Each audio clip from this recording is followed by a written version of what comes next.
Assalamualaikum warahmatullahi wabarakatuh. Waalaikumsalam warahmatullahi wabarakatuh. Ini Cak, yang nak ditanya ke ini Cak, masalah sholat. Sepengetahuan saya Cak, apa yang saya lihat dan saya fakta di lapangan, masalah sholat itu banyak diperdebatkan sampai sekarang Cak. Sholatnya dimayoritaskan seperti biasa yang saya lihat, yang saya lakukan, itu 5 waktu Cak. Sholatnya itu Cak, di fikih Cak. Ada yang sholatnya cuma sekedar ingat ketika waktu azan, ya ingat Cak, azan ingat, jadi dia tuh sholat cuma mengingat. Ada juga yang seperti itu Cak. Ada juga sholat yang 3 waktu Cak. Ada juga sholat yang berapa waktu itu, macam-macam itu Cak. Jadi saya yang ingin saya tanyakan ini Cak, masalah sholat ini, kenapa sholat itu diperdebatkan Cak sampai sekarang Cak? Saya butuh penjelasan di Al-Quran Cak. Sholat Nabi Muhammad itu yang kayak mana Cak, yang sebenarnya dalam Quran itu Cak? Maksud sholat tuh kayak mana kan? Karena fakta di lapangan nyatanya sholat itu berbeda-beda Cak. Berdebat sampai sekarang, ada 3 waktu, ada yang ingat, ada yang 5 waktu. Itu Cak yang saya ingin tanyakan, itu sholat itu Cak, sebenarnya kayak mana itu di Quran, penjelasannya itu Cak. Terima kasih Cak, itu saja Cak, masalah sholat itu Cak. Ya, assalamualaikum warahmatullahi wabarakatuh. Waalaikumsalam warahmatullahi wabarakatuh. Jadi sholat ini sampai saat ini masih dalam 14 abad yang lalu sejak Nabi Muhammad wafat, ya kan? Sampai saat ini masih ada perbedaan. Jadi setelah Nabi Muhammad meninggal ada dua Islam itu. Ada Islam Sunni, ada Islam Syiah. Ya kan? Nah, Islam Sunni itu sholatnya yang kita pegang sekarang, yaitu 5 waktu, ya kan? Zuhur, asar, maghrib, isya, ya, subuh. Nah, yang kedua Islam Syiah, ya kan? Waktu setelah Nabi wafat ada Islam Syiah. Nah, Islam Syiah ini lebih banyak di daerah sisir Arab yang ada di Iran dan Irak, ya kan? Sholatnya 3 waktu. Misal zuhur dengan asar jadi 1, jadi 4 waktu. Terus maghrib dengan isya, sholat maghrib 4 waktu. Isya dengan maghrib jadi 1. Terus subuh sendiri 3 waktu. Dan di Syiah juga, dia juga tidak ada sunnah qobliyah, ba'diyah, nggak ada. Nah, itu beda Syiah dengan Sunni sejak Nabi wafat. Nah, kesini ada aliran sholat yang iling, yaitu ingat waktu azan berhenti sebentar, setelah azan mereka beraktivitas lagi, seperti itu. Nah, itu ada di Indonesia itu banyaknya, ya, seperti itu. Nah, ada juga sholat yang dikatakan 7 waktu, karena tahajud dengan duha menjadi wajib. Nah, pemaslahan, ya kan? Salah satu hadis, sholatlah seperti ku, kata Nabi. Sebenarnya mereka para kesini tidak banyak tahu, ya kan? Nah, kalau kita pahami hari ini sholat itu apa dulu? Gitu. Makna sholat itu di dalam Quran apa dulu? Iya. Ya kan? Apakah ruku, sujud, terus duduk, apakah itu sholat? Ya kan? Bisa dikatakan sholat. Orang duduk, tegak berdiri, sujud, itu dikatakan sholat. Bisa dikatakan sholat. Tapi yang perlu dipahami, sholat itu harus didefinisikan. Bukan masalah dia ruku, sujud, duduk, berdiri. Karena Quran tidak menjelaskan itu, ya kan? Karena sebagian agama ada yang duduk saja, itu cara berhubungannya. Ada yang berdiri, ya kan? Ya kan? Ada yang berdiri saja. Nah, bukan soal duduk, berdiri, sujud, gitu kan? Bukan soal itu dimasalahkan. Tapi yang kita permasalahkan, sholat itu apa? Iya. Ya kan? Di dalam Al-Quran. Ada orang melakukan sholat ingat, dia pakai dalil, 20 Toha ayat 14. Surat 20 ayat 14. A'udzubillahi minasyaitonirrajim. Bismillahirrahmanirrahim. Surat Toha ayat 14. Sesungguhnya aku ini adalah Allah. Tidak ada Tuhan yang hak selain aku. Maka sembahlah aku dan dirikanlah sholat untuk mengingat aku. Nah, di situ Pak Buduri wa aqimus sholat di zikri. Sholat itu untuk zikri, untuk ingat. Jadi ada orang sholat ingat, ya kan? Ya kan? Jadi ada nggak ada orang sholat ingat? Ada. Ada. Karena dia mendefinisikan satu ayat bahwa sholat itu Ingat. ya kan? Bahkan mengatakan mengingat itu lebih utama daripada sholat.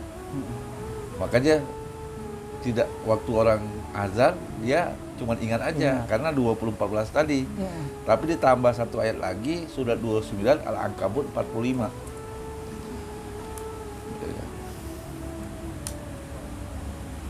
Bismillahirrahmanirrahim. Surat 29 Al-Ankabut ayat 45.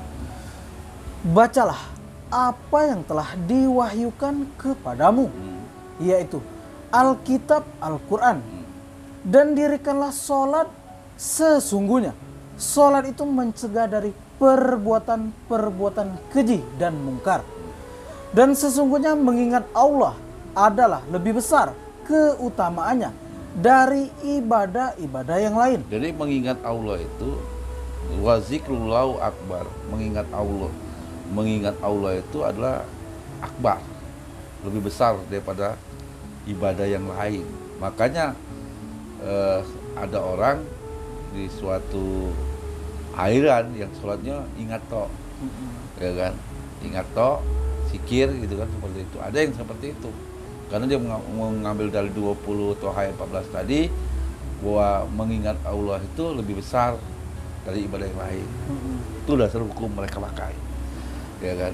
Nah, sholat sendiri ada orang nggak penting sholat itu, yang penting sholat itu mencegah perbuatan keji dan mungkar. Jadi ada orang yang sholat mahwa sholat inna sholata tanha anil faksa wal munkar. Sholat itu mencegah perbuatan keji dan mungkar. Jadi kalau kita sholat yang 5 waktu masih berbuat keji dan mungkar, ya kan, nggak sholat gitu ya. Seperti itu. Nah, ada pemahaman yang seperti itu. Dia memahami tidak penting, yang penting kita tidak berbuat keji mungkar, itu sudah sholat. Seperti itu, ya kan? Ya kan? Nah, yang ketiga, ada orang dalam kehidupan sehari-hari ini tidak kelihatan dia sholat atau sembahyang 5 waktu, ya kan? Tapi moralitasnya, akhlaknya, dia akhlaknya bagus gitu kan, seperti itu. Tidak berbuat keji dan mungkar.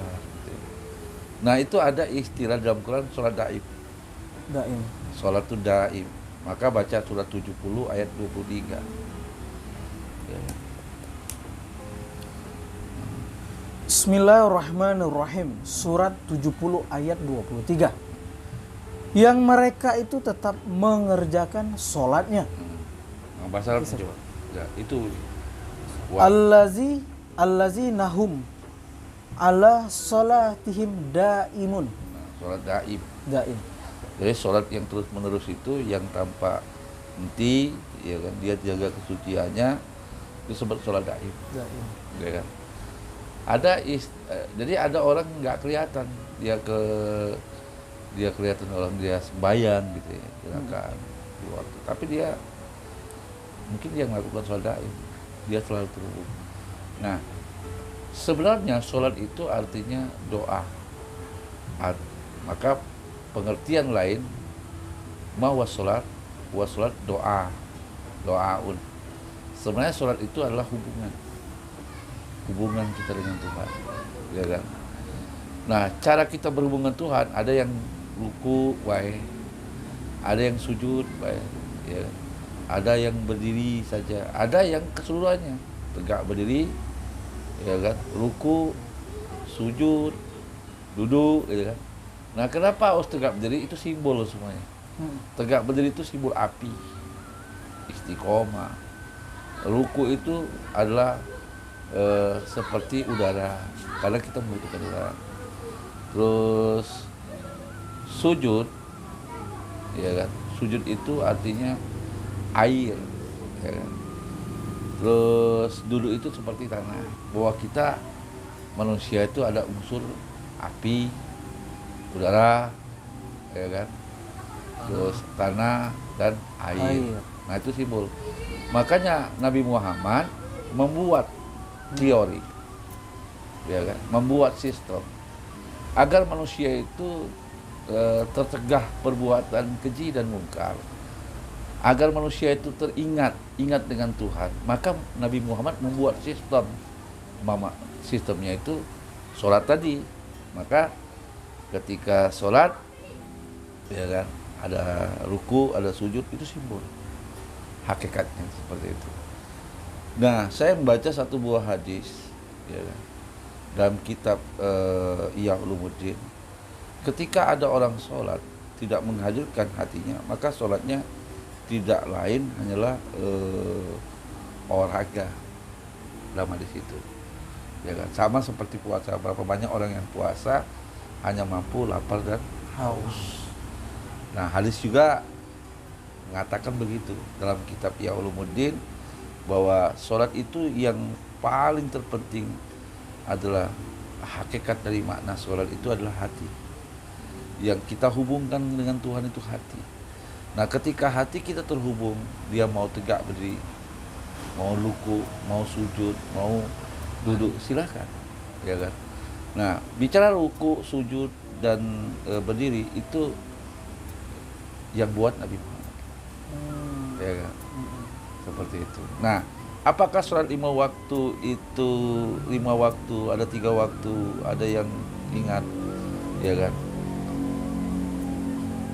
istilahnya seperti itu. Nah, artinya sholat bukan yang kita perdebatkan 3 waktu atau 5 waktu atau 7 waktu, atau sholat itu iling atau ingat, bukan itu. Tapi bagaimana sholat itu terhubung dengan Tuhan, nyambung dengan Tuhan. Maka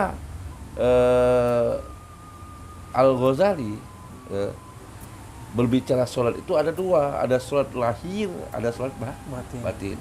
Sholat lahir adalah gerakan yang disepakati oleh ulama dalam bentuk hukum fikih tadi, ya kan. Tapi Al-Ghazali mengatakan sholat hakikat batin adalah bagaimana hati kita nyambung dengan Tuhan. Nah, ketika kita secara syariat, secara fikih kita luar biasa, tapi secara batin kita nol. Itu sholatnya tidak lain hanyalah sia-sia saja, seperti itu. Nah, jadi Al-Ghazali dalam kitab Ihya Ulumuddin, sholat itu ada 2, ada sholat lahir, ada sholat batin. Yang kamu lihat 3 waktu, 5 waktu, 7 waktu, itu yang diperdebatkan adalah sholat lahir. Seharusnya yang kita perdebatkan bagaimana sholat itu hati kita bisa nyambung dengan Tuhan atau tidak. Makanya duduk, berdiri, berbaring, tegak, pada intinya bagaimana hati kita bisa nyambung dengan Tuhan. Makanya sholat itu hati hubungan kita dengan Tuhan, nyambung dengan Tuhan. Nah, salah satu untuk dapat makom daripada musolli terhubung dengan Tuhan, kita harus lepas dari sifat keluh kesah lagi gigit. 70 19 sampai 22. 70 ke 19. Bismillahirrahmanirrahim. Surat 70 ayat 19. Sesungguhnya manusia diciptakan bersifat keluh kesah lagi kikir.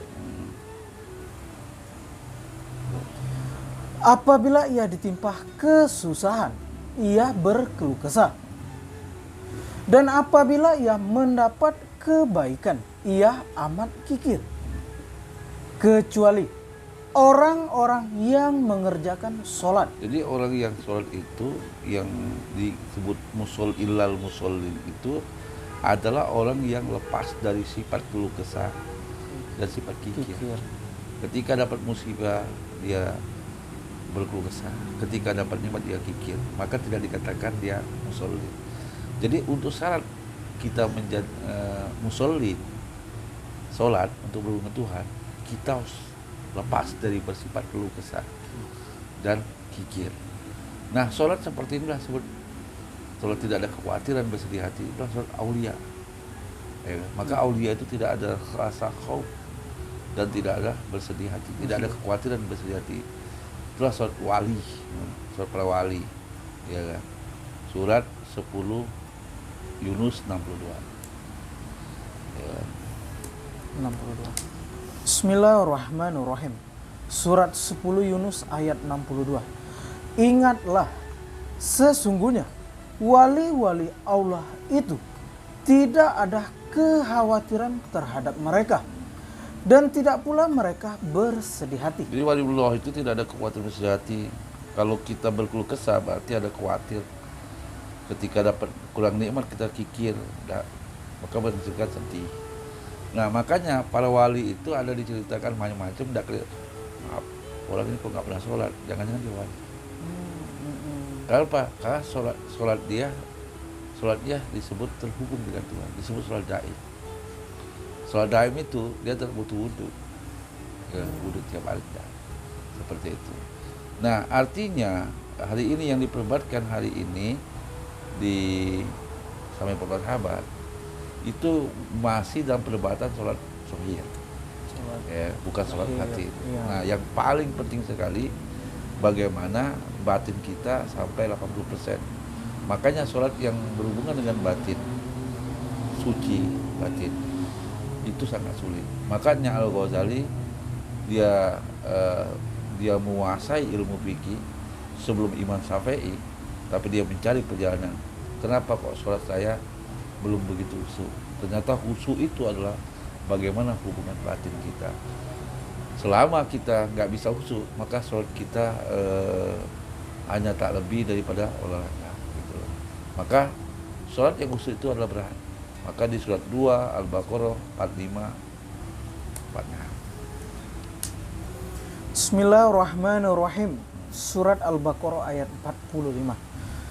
Dan mintalah pertolongan kepada Allah dengan sabar dan sholat. Terus, Dan sesungguhnya yang demikian itu sungguh berat. jadi sholat itu dan sabar itu berat. Berat. Maka kita minta tolong dengan Tuhan.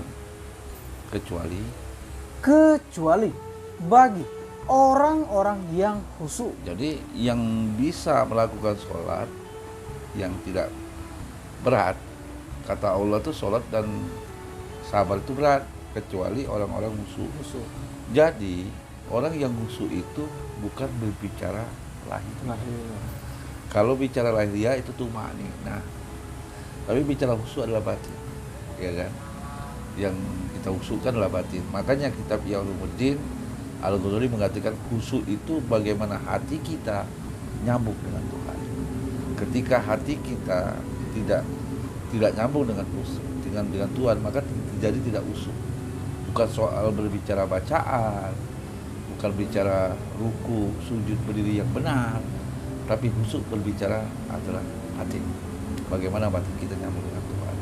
Jadi hari ini yang berbicara sholat 3 waktu, 7 waktu, 5 waktu, iling, itu adalah perdebatan bentuk lahiriah. Ya kan? Pada hakikatnya yang harus kita perdebatkan adalah bagaimana sholat kita bisa nyambung dengan Tuhan, khusyuk kepada Allah. Inilah yang Al-Ghazali mencari sampai puluhan tahun. Sholat itu berat, kecuali orang khusyuk. Bagaimana sholat itu bisa jadi khusyuk? Ya kan? Nah, maka Ghazali menjelaskan bahwa khusyuk itu adalah batinnya. Ya, bagaimana hati kita 90% nyambung dengan Tuhan. Ketika kita sholat pada ratanya, mau dia 3 waktu, mau dia 5 waktu, mau dia 7 waktu, ya kan? Kalau dia ngelamun, ya ngelamun. Tidak, hampir 90% kita tidak pernah ngakuin saja. Jangan-jangan selama ini kita sholat, hati kita ngelamun dan bercabang kemana-mana. Jadi hari ini banyak orang diperdebatkan soal 3 waktu 5 waktu itu, ya kan? Bukan soal itu. Atau bacaan, bukan seperti itu. Ya ada beberapa bacaannya nggak sah itu, nggak sesuai. Bagaimana orang yang tua yang bukan dari pondokan, makhrajnya kurang, masa nggak sah? Bukan itu baru yang diperdebatkan adalah bentuk lahiriahnya. Hari ini orang perdebatkan tentang doa kita, ada yang pakai ini, ada yang pakai tidak ini, ya kan? Banyak hari ini perdebatan itu. Padahal yang diperdebatkan ini atau tidak ini itu persoalan lahiriah, bukan itu. Jadi ulama dulu kayak Al-Ghazali sampai bukan itu diperdebatkan, tapi yang diperdebatkan ulama-ulama abad 800 Masehi seperti Al-Ghazali, Ibnu Taimiyah, diperdebatkan adalah batinnya, bukan lahiriah. Bukan kunut, tidak berkunut seperti itu, tapi batinnya yang perlu. Makanya sholat itu adalah lahiriah, batiniah. Nah, pertanyaannya batiniah ini, yang itu yang berat. Bagaimana kita nyambung dengan Tuhan, berhubungan dengan Tuhan, gitu ya. Terima kasih, Jak, penjelasannya.